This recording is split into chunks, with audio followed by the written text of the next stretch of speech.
Well, Dr. Stepovich, we talked about brushing teeth, and as you yourself admitted, you disagree with just about any one of your dental colleagues because they say 45-degree angle, anyway. So, and you say straight, and you say back and forward. They say circular. The rest of it is the same, but there is no rest of it. That is it. That's 100% of the brushing. Shade a little more light on it. Tell us a little more. You also said something interesting to me a minute ago, and that is said that you actually physically show your patients how you brush your teeth with your own mouth, with your own toothbrush, right in front of them in your practice. Are you kidding me or what?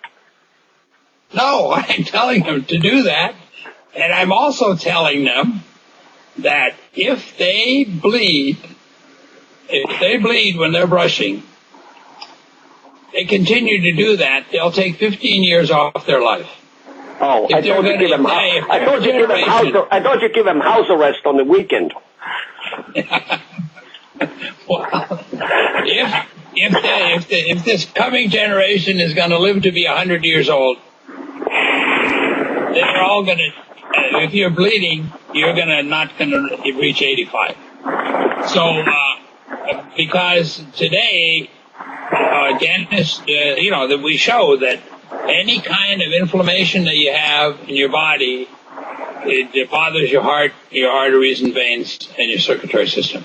And so, inflammation you want to take care of. And when you have inflammation in your mouth and it's bleeding, you can take the size of your fist and say, that's about the size of your mouth. And here you have this bloody hand. You would never have a bloody hand. You would take care of it. But yet people put up with bloody mouths and bloody brushing, and that's in the middle of their head.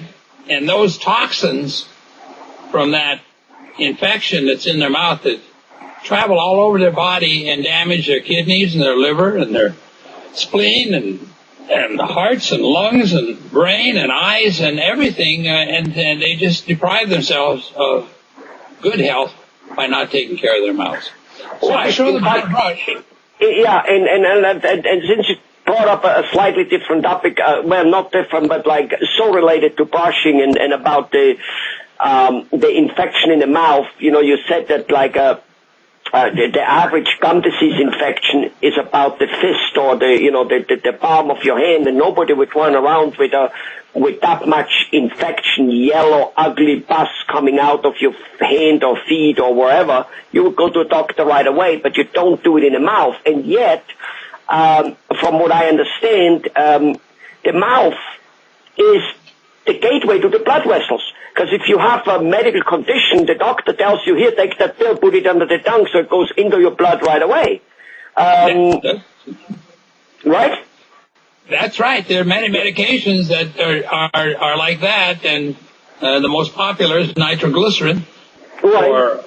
So whatever it is, but there are other medications also. Whatever it is, it goes right to your blood. There's a few vitamins and a few minerals I take, and when I put them under my tongue, I mean, I can feel it how they energize me because they're so fast into the blood. So basically, you have 1 foot for that infection in that mouth, which is big like your hand, pretty much. It has 1 foot to travel to the brain, giving you a stroke, 1 foot to travel to the heart, a couple more, a foot longer down to the liver, to the kidney.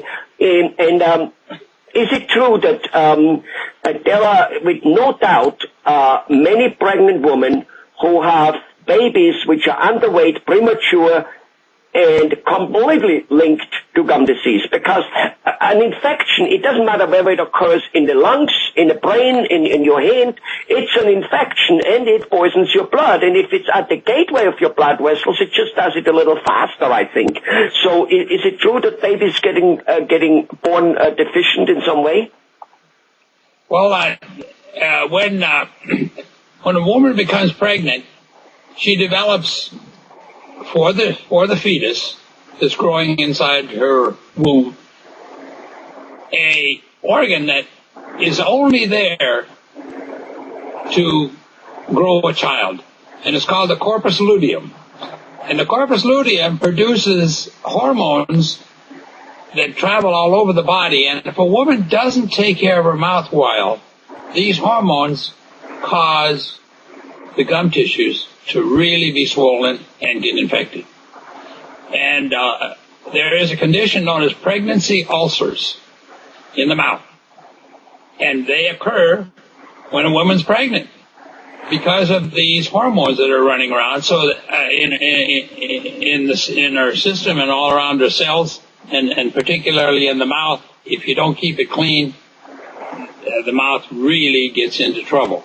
And so there are many stories about how you had to take care of a pregnant woman as a dentist and have them come in to have their teeth cleaned and keep track of them to not let this infection travel all over the body and affect the fetus that's growing within the womb of the woman. Yeah. Well, that's why they call it an infection, because it infects other parts of whatever's around.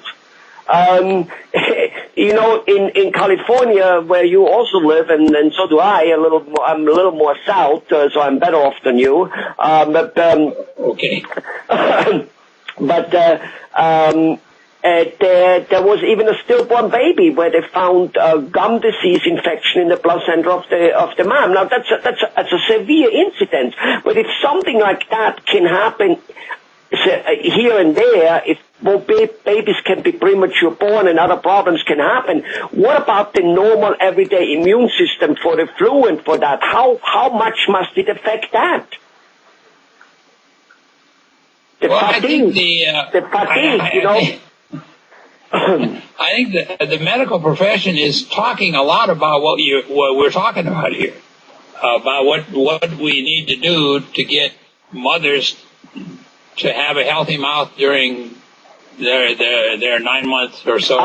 I'm telling you, if they're talking about it, they haven't said that a lot to me, because I work with lots of doctors. I would work all kinds of doctors, as you well know, and dentists, and I don't see across the United States of America a single MD referring to a dentist for gum disease. Every dentist complains. Ask 1,000 dentists and say, how many referrals do you get from an MD which told the mom or the dad, because it's the same stuff anyway, except moms get pregnant and dads don't.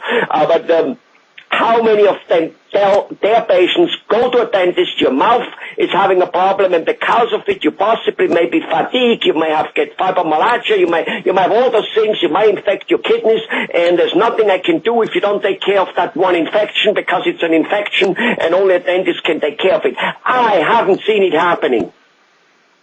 Well, there are a couple of physicians. I agree that when a patient goes to a physician and the patient asks the physician, says, you know what, when I brush, I'm having a lot of bleeding.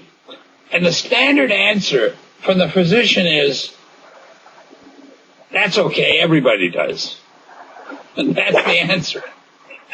And so they're not. He simply doesn't. This is bad. I've thought it to be bad all the time. Because here's the thing. From what you and me are now talking here, which, and this is not something you disagree with your colleagues, because your colleagues totally are disagreeing with that stuff. Now, how not to get it by good brushing, there they seem to be missing something, it looks like, based on you. But they do agree that the gum disease does what you and me are talking. If that's true, with no doubt it is true, then actually, most dentists, again, they make a mistake here.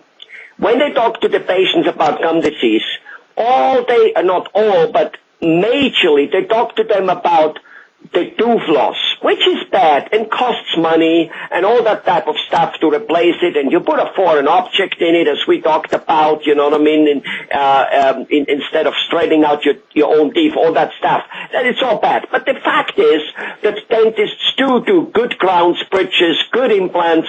It's not anymore like George Washington, who apparently was wearing a wooden tooth. That must have been a bitch. But, you're making a good work there, but it's the problem, the major problem. This is a cosmetic problem, and it's bad enough. But the major problem seems to be that over 1, 2, 3, 5 years and longer, that this goes on until the teeth are missing. You poisoned your body every single minute. And that is irreparable.